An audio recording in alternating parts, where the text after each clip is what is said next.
Donald, this is tonight's last word. There is breaking news on the special prosecutor's investigation involving House staffer who has spent the most time with President Trump.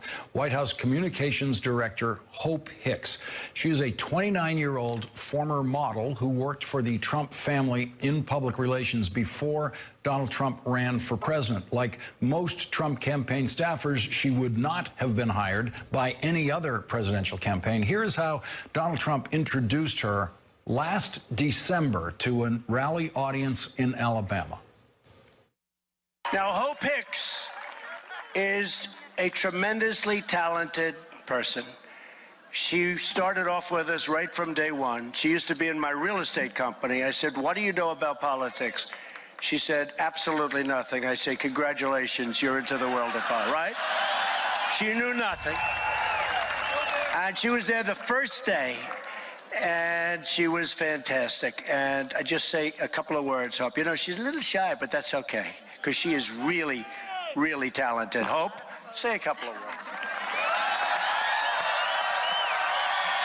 Hi. Merry Christmas, everyone. And thank you, Donald Trump. Hope Hicks began work at the White House as a staff member on the communications team, whose most prominent member then was White House Press Secretary Sean Spicer. Hope Hicks has a unique position in the history now of the job of White House Communications Director. She is the fourth communications director to serve in the first year of the Trump White House. No other White House in history has burned through 3 communications directors in the first year and gone on to their fourth. And so Hope Hicks is the fourth communications director in the first year of a White House. And she would be the White House communications director with the least experience in politics and government in the history of that job, were it not for her immediate predecessor in the job, the unforgettable Anthony Scaramucci, who lasted a total of 11 days in that position. But there is a huge asterisk on those 11 days because Anthony Scaramucci had not even taken his place on the White House payroll when he was fired from that job that he was in for only 11 days, or was he only pretending to be in that job for 11 days? We will have to leave all of that to the presidential historians to sort out. So Hope Hicks is the second least experienced White House communications director in history, second only to Anthony Scaramucci, and she is the youngest. She's absolutely the youngest White House communications director in history. Now, we would show you more video of Hope Hicks speaking if we had any, but she avoids cameras and microphones even more than Jared Kushner. She is in her position because she exhibits, by all accounts, the thing Donald Trump prizes most: loyalty. Donald Trump obviously cares nothing about intelligence or wisdom or judgment or experience or knowledge of the workings of government. Loyalty is everything to Donald Trump, and Hope Hicks's loyalty is being Russia. There's all Mueller's interest in the president's public shaming of his attorney general last summer, which also continued today, frankly. I want to start the hour with CNN's Jeff Zeleny at the White House. So, Jeff, what's the latest? What have you learned? Anderson, of all the times we have stood here and talked about people leaving the White House, none is as consequential, perhaps, to the president as this. Hope Hicks, the communications director, said today she is resigning. A big question of why came out. I mean, it took everyone by surprise. Her aides, her followers. She has many admirers here inside the West Wing. She, I'm told, was meeting with some staff members. She was crying. They were crying. But she said it's a time that she believes she has to leave to pursue other opportunities. Now, of course, the timing is naturally suspect. One day after she appeared before the House Intelligence Committee for that closed-door hearing for some, for 8 hours or so, and a couple months, of course, after she appeared before Bob Mueller's committee answering questions. Hope Hicks is not a political expert or savant, but she is a reader of Donald Trump. She's an expert in Trump lingo, and she was one person who had Oval Office access really more than anyone else besides, potentially family members. So there is a sense here of what does this all mean? I mean, this is a sense of it has shaken people here, Anderson. And the question is, what will the president do from here? He's relied on her for so many things. Will this change how he adapts and reacts to things? But again, a couple people are pointing to she was here at very key moments. On Air Force One, of course, last summer when that statement was written about that Trump Tower meeting. She was on that flight from Germany back to Washington. She was with the president through many of these key periods. Of course, many of these now are of interest to investigators, but today she said she was leaving. What's the White House reaction been to her departure? I mean, the president, of course, praised her. He said that, you know, he wished her well. So it's been very positive, but there's still a question of why now. I mean, there is a sense that this pressure cooker environment here is really taking its toll on a lot of people. She, of course, was with him longer than virtually anyone else, you know, from those campaign rallies early on, long before anyone thought he could be president. And she was able to change his views on some things and soften his temper on some things. She would sometimes send out his tweets. So this is someone who we cannot express enough how close she was to him. But the reality is, at some point when she leaves in the coming weeks, he will go on without her. So will that change his demeanor? And what does it mean overall? She is still, of course, has been the subject of questions from Capitol Hill as well as the special counsel. There's a big question mark tonight about why she's leaving today, Anderson. All right, Jeff Zeleny. Jeff, thanks. Perspective now from a Democratic member of the Senate Intelligence Committee, Senator Ron Wyden of Oregon. Thanks so much for being with us. Thank you. First of all, Hope Hicks' departure, obviously a surprise, I think, to many people. What do you make of it and the impact it may have on the president? Because very few people are closer to him than her. Anderson, this looks to me like more evidence of a White House in disarray. If we were going to name all the people who have either left or been fired just in the last couple months, we'd spend your whole show just going through it. And not to mention just communications directors. And we continue to be faced with the key kinds of questions. One that you and I have talked about is I still think a lot needs to be done to follow the money. And today there were new stories in the press describing potential financial entanglements by Jared Kushner. Right. I mean, do you think, the New York Times has reported Jared Kushner received hundreds of millions in loans for his private businesses from two companies after hosting them at the White House for official businesses. Do you have confidence? Can Jared Kushner remain in his position? Should he remain in his position? Obviously, John Kelly has had to act with respect to his security clearances, and there's been a question about John Kelly's role with respect to security clearances in the first place. I had to ask Chris Wray, the FBI director, to finally get a straight story about when the White House was informed about Rob Porter and some of his potential security clearance problems.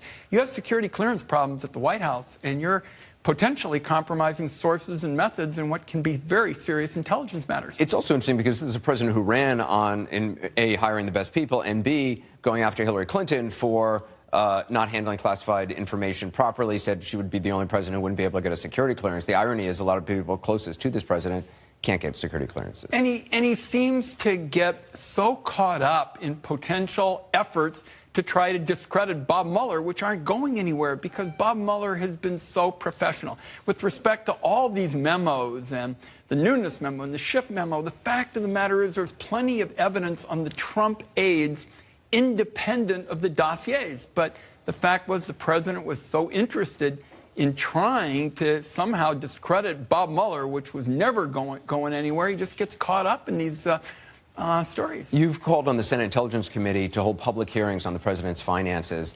I mean, unless Republicans agree to that, that's not going to happen. Do you see any willingness on their part? Because the president himself has said to the New York Times a long time ago that that would be some sort of a red line. What this is about, this is essentially a policy difference between the chairman and I and others. The chairman doesn't really think these follow the money issues are the heart of the committee's business.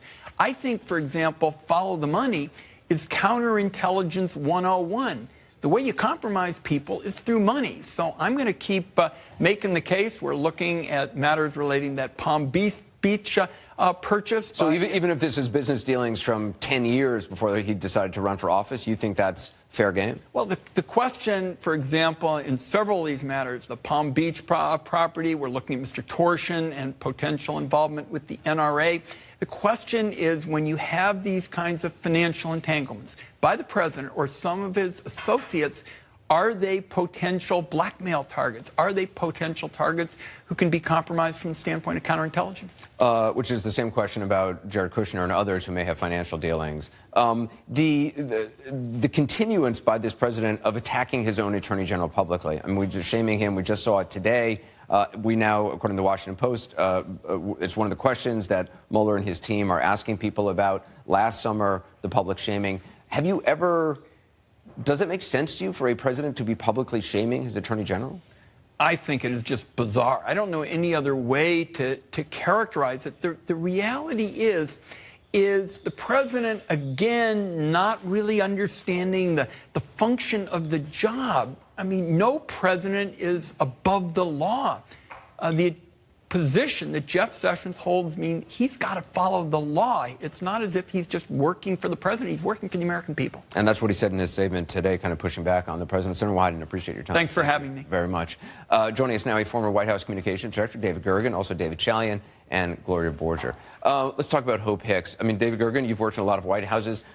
Have you seen in any White House where you worked that there is somebody as close to the president as Hope Hicks? I mean, she really kind of plays a role similar probably to Ivanka Trump and Jared Kushner, just in terms of their proximity and access to the president. I've certainly never seen anybody as glamorous, so close to the president. And I think that's partly what distinguishes her. We've seen this parade of photographs. But no, I think she's very close to the president, but she was in this job. She's the fourth person in 14 months to be communications director. What does that tell you? It tells you that it's impossible to be successful in that job, because that job is all about planning strategy, communication strategy, themes, working it out. And you've got a president, of course, who uses Twitter to bust up all that. You were communications director under Reagan. I was. Right. I was indeed. But, you know, that was, of course, he was charmed by being communications director to the great communicator. Right. Yeah. I mean, that's pretty easy to lay down, right? And there was no Twitter.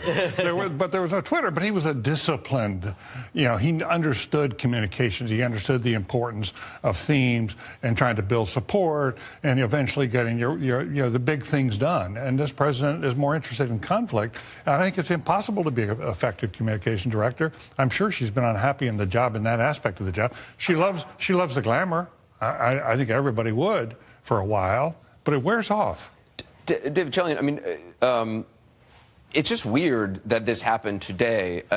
Again, because if you're a communications director, you want to emphasize the good, and President Trump had this headline-making meeting, which we'll talk about at this hour, about guns, a bipartisan meeting in the White House that probably surprised a lot of people, pushing against Republicans, calling them, saying that them to their face, they're afraid of the NRA and they got to push back, talking about comprehensive, gun reform. And then, not an hour later or so, this announcement from Hope Hicks overshadowing the meeting that they just had. It's like example A of bad communication strategy, right? I mean, there is no logical reason that this should have come out today, because that is not in anybody's communications plan would be for that to happen. So it raises the question of, well, just how much then? Even if this was in the works, how much did yesterday's testimony before the House Intelligence Committee and the headlines about white lies, and we know from our reporting that the president was none too pleased about that, how much did that play into any acceleration of this announcement today, even if it was in the works? Well, and don't forget, Hope Hicks has just been through the whole Rob Porter issue, and there were stories at the time that she was thinking of leaving then and tendering her resignation then, after she managed the response to it, which a lot of people, including myself, thought was a bit of a conflict. But, you know, you can understand anybody wanting to leave this White House, quite honestly. That's not the surprise. What's the surprise is that she is sort of the ultimate loyalist. She's been with him since day one. I've been told that he needs her for emotional support, and a friend of his said to me that he thinks he's going to go into a tailspin without her around, because she was sort of like a comfort blanket in many ways. And he needs that because his family is growing more and more distant. And Keith Schiller, who was his body man, who's been with him for years and years, left earlier before. Yeah, and I do think it's important that a president does need emotional support in the White House. Often it comes from his family, but, his wife is not exactly giving off signals of a warm and fuzzy relationship right now. And also, if your family is part of this investigation, that adds to stress. And he's engaged in this folly of running the White House like a family business. So it's very, very hard to distinguish emotions from conflicts of interest. It's just all roiled together. And increasingly, Anderson, two things are happening, and Hope Hicks underscores it. A lot of people in there are thinking about their reputations and how soon do they have to get out to protect their reputations.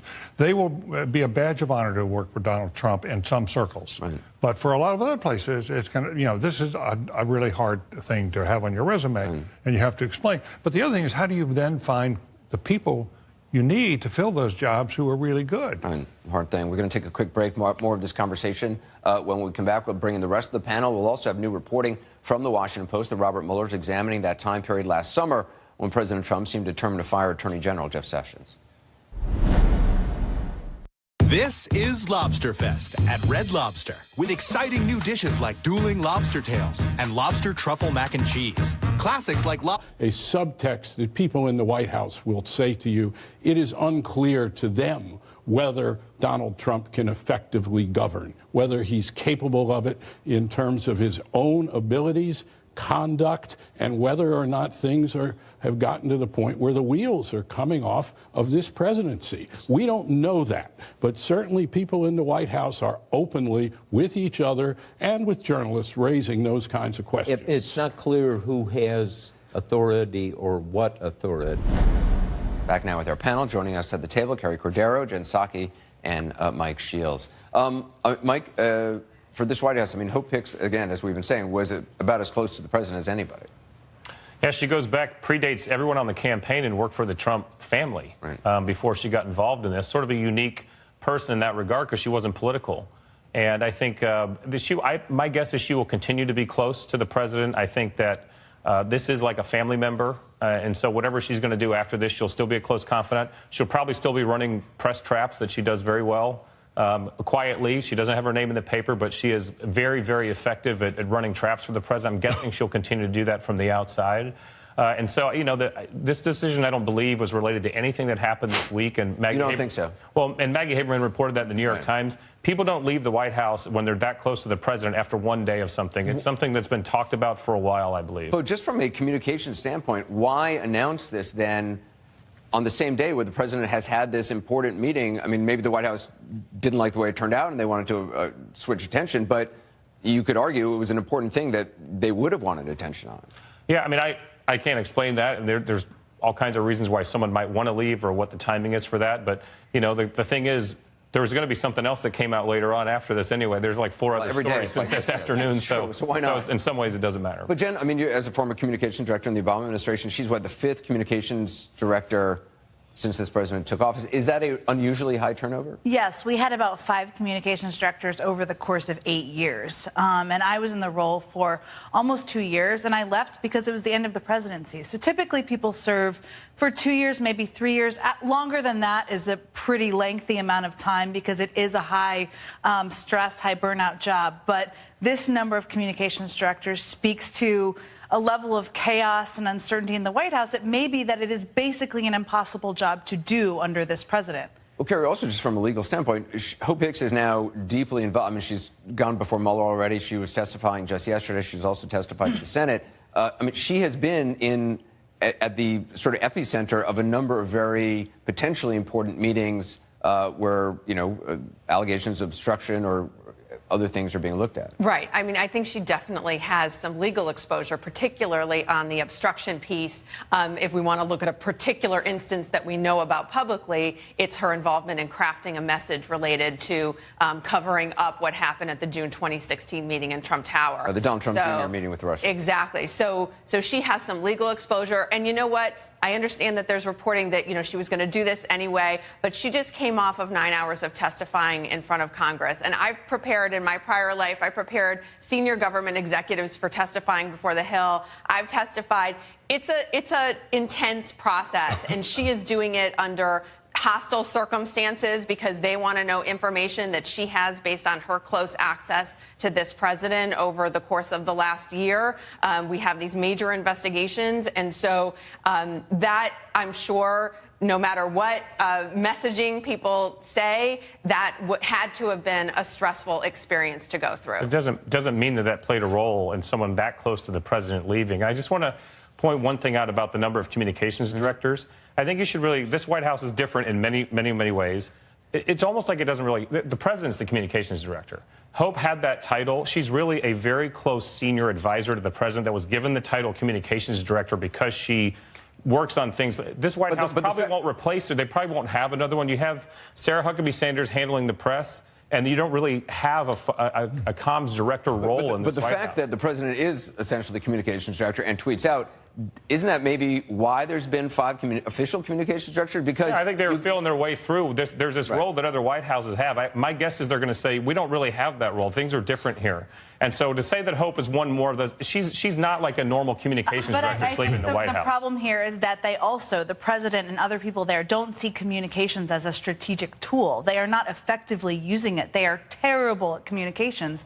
They're not using it to get legislation done. They're not using it to build support in the public. So their approach has not been effective. Yes, it may not be the fault of the individuals. In fact, it probably isn't. But they need a new strategy in that regard at this point. I mean, in past White Houses, if there's been an infrastructure week, the White House has tended to focus on infrastructure. It seems like in this White House, there'll be an infrastructure week or jobs week. Or infrastructure hour. Right, but then it's like the president hasn't gotten the memo and changes the conversation. Look, when you've got an economy that's growing the way this one is, a pretty robust pace, he's passed a major tax bill, and he's sitting at 35% approval rating, you've got a real communications problem.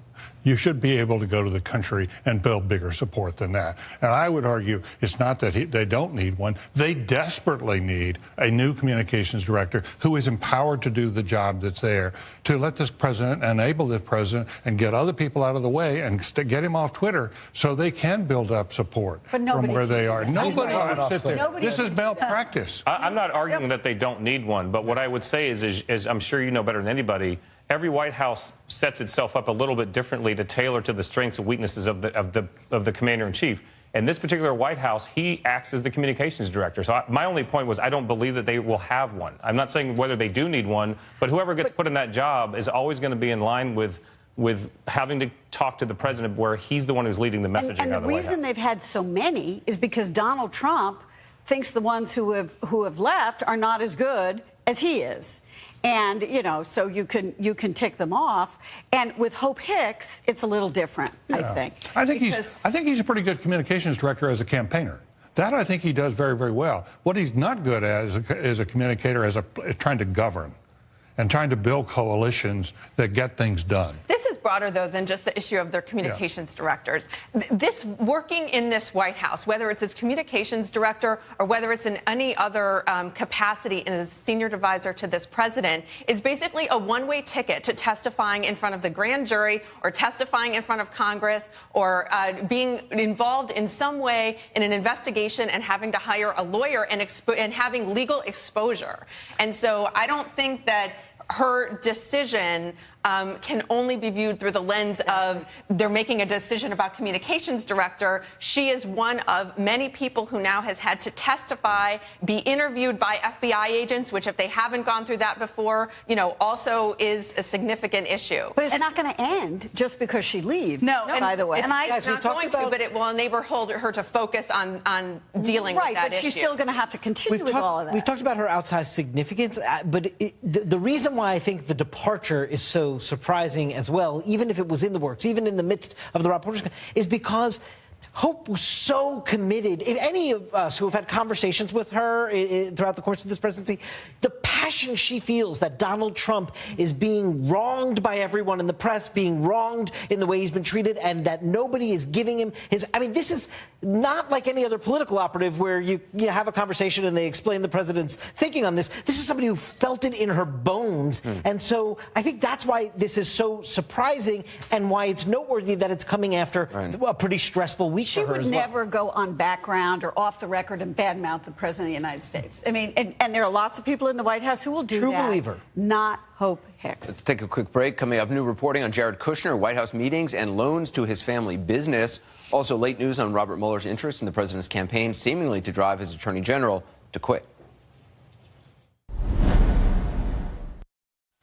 I've got to say, I love the new place. Oh, thanks. Yeah, I took your advice and had Geico help with renter's insurance. It was really easy. Easy? The President's Men, you've probably seen this. I've watched it probably several hundred times. It became a catchphrase for investigators worldwide. Take a look. You tell me what you know, and I'll confirm. I'll keep you in the right direction if I can, but that's all. Just follow the money. Hal Holbrook, I think, playing the character. This is Deep Throat, who was Mark Felt, right, who was number 2. Right, from the FBI. Do you, I mean, this is kind of a dumb question, but do you miss the days when you were talking to sources in dark garages? Or maybe you still do, Well, he guys. still Do you guys does. still do that? We both do. Of course. I go out and move a flower pot in our backyard. Periodically, hoping somebody Right, will and the follow gardener up. shows up. But in All the President's Men, you write extensively about, I don't want to use the actual term, it was rat effing, which was a term that the Nixon team had for basically messing around with election campaigns. It is amazing when you think about that compared to the Russia's efforts, I mean, which is rat effing on a major scale. Both of these events, Watergate was about Richard Nixon's attempt to undermine the electoral system of the United States, the most basic element of American democracy, And he underwrite the right to vote. Because what the object of all that political espionage and sabotage was Nixon wanted to run against George McGovern, the weakest candidate the Democrats could put up. He did not want to run against the strongest candidate, Edmund Muskie. And he and his aides set out to devise this vast campaign of political espionage and sabotage to undercut and destroy the Muskie campaign, and they succeeded. And of course, the allegations of, quote, collusion, and what the Russians tried to do was to determine the outcome of an American election, to affect an American election. So in both cases, and Bob, ironically enough, you're dealing with the same allegation in some way. Nixon succeeded, as Carl pointed out, but we don't know the impact of the Russian meddling, and that's a big issue, and maybe we'll never know. And we don't know. I mean, there's so much noise out there, and there's so much, oh, they determined the election. No, they didn't. Oh, half these ads that are being questioned actually ran after the election and so could not affect the election. So it's a lot of work, and I think one of the points we agree on is that there's a lot of work that Mueller and the House and the Senate investigations need to do, but so does the media, and not just a reaction to the daily event, but doing the 4-hour interviews, going and knocking on the door at night, meeting people, and really establishing a relationship of trust so you can find out what they really know. One other aspect on the phone. One other aspect, though, of this story that's very different, and that is whatever the Russians did, and we might never find out what the effect was in terms of the election itself, they have destabilized us and continue to by this whole investigation and the fact that we are in this paroxysm of trying to deal with what they have done and the president's reaction to it. That the destabilization that has taken place through Russia's efforts is extraordinary. Did Watergate, I've talked to people who were in the Clinton White House who said that President Clinton was able to compartmentalize the investigations that were going on into him and governing. I guess it's an arguable point. Was Nixon able to do that? Because that's the criticism that's been made against President Trump is that essentially there's been reporting, I think it was from the Washington Post and New York Times, that briefers are loath to bring up Russia to him because he takes it personally as a delegitimizing, an attempt to delegitimize his election. Well, your point, it takes a toll, and you can't kind of, particularly when you've got emotional people like Nixon was, like Trump is, and the idea that you can kind of shut it down and then say, oh yeah, now let's talk about the budget, let's do this. I mean, some of that's going on. You really wonder, and it's something that everyone needs to think about. what is the governing impact? Are we being governed? I mean, all this discussion, oh, we'll do this legislation, oh, we can't do that, we can't, I mean, maybe they're going to do none. Right. Well, I would also want to put up a headline, one of your headlines from July 1973, Nixon sees witch hunt insiders say, which is just, I mean, it's the exact term. How did you find that? We're, you know, hardworking producers. Thank you. But I mean, well, it's the clearly that pushback was not effective for Nixon, but he also tried to make the conduct of the press the issue in Watergate at the beginning, but not to the extent. In fact, I also want to play a clip of Nixon talking to his press secretary, Ron Ziegler, on the phone. This is from December of '72. Let's just quickly play that. It's about the press. I want it clearly understood that from now on, ever, no reporter from the Washington Post is ever to be in the White House. Is that clear? Absolutely. Unless it's a press conference. Yes, sir. Now, the briefings here, but not a briefing. But never in the White House.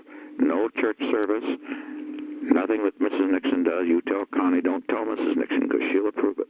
No reporter from the Washington Post is ever to be in the White House again, and no photographer either. No photographer. Is that clear?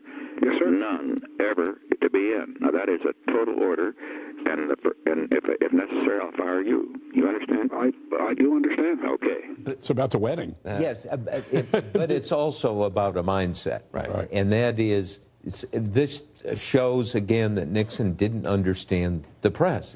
The answers to Watergate questions weren't in the White House. You're not going to walk in and talk to those people. You have to go see them at night, and you have to develop a method and a technique of just saying, you know, we're not going to stop. And we had editors and owners at the Post who said, don't stop. So much of the language, though, used by that, Ron Ziegler in October of '72 said of your reporting, quote, I personally feel that this is shabby journalism by the Washington Post, based totally on hearsay and innuendo, a blatant effort at character assassination. We hear this now time and time again about unnamed sources from this administration attacking. Well, Richard Nixon always had an adversarial relationship with the press, going back to when he was a congressman, going back to when he was senator and vice president. What you have with Trump, though, Trump's career was built on manipulating the press, on having a great relationship with the New York Post and the New York Daily News. And even to the point where we know that Donald Trump, impersonating someone who called himself John Barron, would call in gossip stories about the beautiful blondes that he was going out with to Studio 54. He has been accustomed to having a fawning press, and now he has come to Washington. He has gotten caught up in his own conduct, which is there for all to see. Question of whether it's criminal or not, we'll find out. But the question about his stability, that Republicans in Congress have asked, it's all out there, and he cannot believe that the press, which he once so controlled, will go with these stories, and he just goes and says they're the enemy of the people because he can't do anything about it. But he takes them seriously, and he believes lots of those stories that are critical because they're coming from people who work with him. We got to take another quick break. More with Bob Woodward and Carl Bernstein. The Trump presidency is a surprise to some people, not to President Nixon. He and his wife saw it coming decades ago. President Trump has the letter to prove it. More from both men next. There's a Russian program. They call them Sparrows. Trained to Positions on gun control that have been largely opposed by members of his own party. Democratic Senator Amy Klobuchar was in the room. I talked to her earlier. The states that have these background checks. I mean, it was pretty extraordinary. I wonder, first of all, what were your key takeaways from it? First of all, it felt like something of a real discussion, and that was important. Secondly, the president clearly committed to a strong background check bill, a strong universal background check bill. And he said he didn't want a weak bill. It's clear he wanted to close the gun show loophole, that he wanted to do something about background checks. And of course, many of my colleagues that have been through the immigration debate in the last few weeks have seen him say one thing and the next day say another. So we have to hold him to this because the American people are very focused on this now. Young people going to march in the streets. And if we do nothing after he has said this, I don't think that's going to work very well for him. And so we had that discussion. He agreed to include my bill on domestic violence, which is a very simple bill that's now passed in 12 states that makes sure that if people are dating each other and there's been an act of domestic violence and a conviction, that you can't get a gun there. So I thought it was really interesting, and probably, I'm sure you agree, the most interesting part was when he was taking on members of his own party and basically telling them that he wanted to get something done. The president pushed, as you said, for a larger comprehensive bill. That was his word. I mean, is that a wise approach in your opinion? Because your colleague, Senator Rubio, told CNN after the meeting that it's ideal if you could do it all at once, but, quote, I just don't think it's likely to pass knowing this place. He can say that all he wants, but then he's going to have to face all those kids in Florida and really people all over the country, because I've seen this before. For a long time, the moms have been taking the torch and valiantly tried to change this. After Sandy Hook, you saw the parents and the mothers. It's different when kids take it over, this is my impression. So if our Republican colleagues are going to be saying, well, we just want to do something really small just to respond, I don't think that's going to work. And they are talking to me about things like assault weapons, and they're talking about the background check that the president said he'd support today, things like closing the terrorist loophole, domestic violence. So I think that's why the president was referring to a more comprehensive bill. And as I said, I'm from a proud hunting state, and I look at every proposal and I say, would this hurt my Uncle Dick in his deer stand? And I don't think any of these rational proposals that we've been discussing would do that. You mentioned the immigration meeting that the president held back in January, and it was sort of a similar format. There was a feeling that things might really change after that, because at some point he seemed to side with Democrats, and then Republicans would speak and he'd sort of go back to their position and then go back to the Democratic position. Things haven't changed since that immigration meeting. Both sides retreated to their partisan corners. That is my worst fear. It's everyone's worst fear, but we are where we are. And I think one difference is that he has made this really clear 10 times that he wanted a strong universal background check bill. And the American people saw him do that. He, unlike other cases where he said, oh, I want to add this to immigration, I want to add that, he actually specifically said to Steve Scalise, who he said he loved, that he didn't think we should be adding a bill that would have actually expanded access to guns. And he specifically said that to him, and he said, well, that's because Amy and Diane wouldn't support it. That happened. So that does feel different to me than how he has handled the immigration debate. But again, I'm not naive here. It could easily happen, but it won't happen if the American people hold him to what he said today. Senator Klobuchar, appreciate it. Thank you very much. Thank you. Well, coming up next, even more breaking news on guns from the biggest retailer in the country. Last night took an L, but tonight I bounce back. What's an L?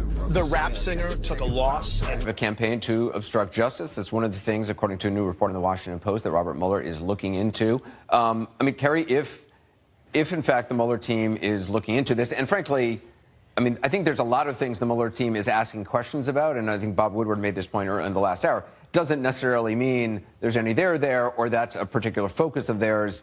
They just need to, in an 8-hour, 10-hour interview, there's a lot of boxes to check off. There's a lot that they need to. They're conducting an investigation, and so they're going to ask a lot of questions. Now, I do think that they're asking questions about Sessions and his efforts to all the pressure that he has placed on the Attorney General. It could be part of an obstruction case. The obstruction case is not just limited to one event. So, for example, it's not just limited to the fact that he fired Director Comey. It is a pattern of activity that he engaged in from the start of when he came into office, of putting pressure particularly on the Justice Department, particularly on individuals who were involved in the investigation prior to Director Comey leaving and the special counsel being appointed, and after. But he's gone after Rosenstein, the Deputy Attorney General, the Attorney General. He has consistently gone after individuals who he believes are in charge of this investigation. And it is consistent, it is deliberate, and it is his effort because he doesn't understand and doesn't respect the independence of the Justice Department. But if he wanted to fire the Attorney General, he could fire the Attorney General. He could fire the Attorney General, although then he would have to appoint somebody new, nominate somebody new, who then would have to go to a Senate confirmation. The Attorney General so far has, I think, tried to walk a certain line on certain decisions. He has done the absolute right thing, for example, recusing himself from the Russia investigation. But the president consistently goes after the Attorney General, goes after anybody that he thinks is administering justice in a way that is different than what is in his own political interest. But if it was obstruction of justice, then what it would be is not a tweet out to the public, which is we've just discussed, is his communications device, right? What he's saying is, I'm frustrated because I actually can't control the Justice Department. Obstruction of justice would be controlling the Justice Department. It would be calling Jeff Sessions on the phone and saying, stop this investigation. That would be, or don't testify. Tell people not to testify to Mueller about what's going on. He made phone calls to members of Congress. He had the director of the FBI in front of him and said, can't you make this investigation go away? So he did that too. Not true. Members of Congress are in the legislative branch, okay? They have oversight over the executive branch. You can't have obstruction of justice when the executive asks the legislative branch to do something. Right, but according to the reporting, he did call up Don McGahn and ask him to fire. This story is Mueller looking at obstruction because he bitches and complains about what Jeff Sessions is doing publicly? That's absurd. Maybe he's looking into it, but to me, I'm obviously not a lawyer. But it is crazy for me to think that the President of the United States, who could fire the Attorney General or anyone he wants to fire in the Justice Department, isn't firing them, is admitting, you know what, I have no control over them, and it makes me angry, so I'm going to communicate to the American people how angry I am openly. But doesn't your argument depend on like a rational actor model, which is like, you know, political science 101, that his tweets are well thought out with a plan? I mean, they could just be, he's annoyed and he's just venting. And I'm sure maybe that's why Mueller's looking at it, which is he trying to influence through the tweets? And my point is, when you have the ability to influence other ways, which is call them and fire them or call them not to testify, then tweets are a weak version of that. He has done all of these things, though, right? He called the FBI director into the White House, had a meeting with him, and asked him if he could make an investigation go away. Okay, that's an in-person meeting. He has called other individuals and tried to put pressure on this investigation. His tweets are a piece of it. He tweeted at Director Comey after he was fired that there might be tapes. That was potentially intimidating a witness. He has gone after Andy McCabe, the former deputy director of the FBI, in both publicly and privately. So his tweets, you know, when you put it all together, it sounds so negative. Done. And I realize that if you're going to go to, say, a jury, which won't happen, but if you're going to go to a jury, you may want evidence to say, look at this pattern. But the idea that a tweet complaining that I can't control the Justice Department, and I'm complaining about it publicly to the American people, is somehow obstruction of justice. I cannot imagine a clearer case of someone in a position of authority trying to change the outcome of a legal proceeding than what we're watching. You know, to call people in and say, go easy on Flynn. What are we talking about? If that's not trying to change the outcome, that's the reason he's trying to do all this. And he has smeared, you know, his attorney general. He smeared Comey. He smeared Mueller. You know, there's a long list. And that is a way to diminish public approval, public acceptance, public respect for the investigation. He's laying the groundwork. Just like the Democrats did to Ken Starr. They wanted to lower his approval rating and lower his credibility during an investigation. Demagogue whatever the outcome is if he doesn't like it. But there's just, you know, this is just, most of the time when you see obstruction, you have to dig for it. Here, it's just right out in front of us. You can't ignore it. It's just like, there's like obvious. Well, and the fact that it's public doesn't mean that it's not happening. Yeah. You know, most people, if they're trying to obstruct justice, might try and do it privately, which is, I think, but the stories about Mueller publicly investigating or asking questions about public shaming. And what I'm saying is that particular part of it, publicly shaming somebody and trying to denigrate an investigation publicly is not obstruction of justice. You're taking issue with simply the headlines when the reality is we have a lot more content that goes behind it. Also, he wouldn't be asking the people about public tweets, which he can read. He would be asking the people who were there at the time, what else was the president doing around that time, I assume. Well, there's another piece of this, which is that part of what he's doing through the tweets is trying to put pressure on the Attorney General to resign. And what is the effect of that? The effect of Jeff Sessions resigning is that Rod Rosenstein no longer has to be the individual in charge of the Russia investigation overseeing the special counsel. And that goes to the president's efforts to try to derail this He's going to put pressure on him to resign through Twitter instead of calling him and firing. Well, this is why Mueller wants to talk to the president. Because if he's going to think about obstruction, he needs to know the president's I got to get a break in. Just ahead, inside the televised session with President Trump and lawmakers at both parties, where the president seemed to take not just one, but several Democratic positions on gun control, telling some of the Republicans in the room that they're afraid of the NRA. A remarkable moment. We'll talk to a Democratic senator who was there. We have to do something about it. I've seen them all. Big, small, wide, slim. Which is why at Men's Warehouse,